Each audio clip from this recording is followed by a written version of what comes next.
यत्तदग्रे विषमिव परिणामे मृतोपमम् तत्सुखं सात्विकं प्रोक्तम् आत्मबुद्धिप्रसादजम्।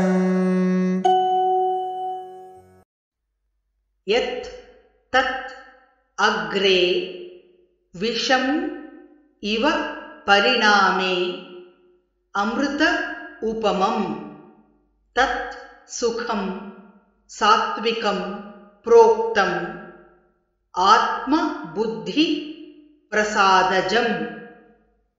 यत्तदग्रे विषमिव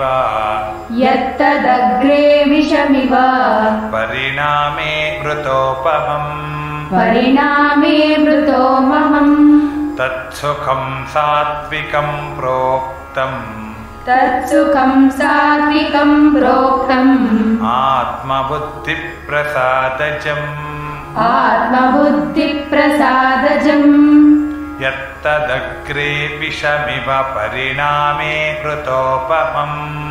यत्तदग्रे विषमिव परिणामे मृतोपमम् तत्सुखं सात्विकं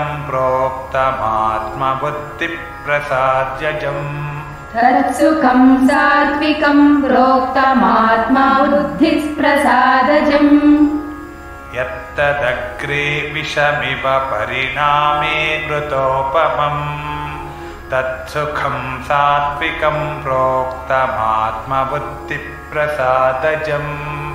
यत्तदग्रे विषमिव परिणामे मृतोपमम् तत्सुखं सात्विकं प्रोक्तमात्मबुद्धिप्रसादजम्।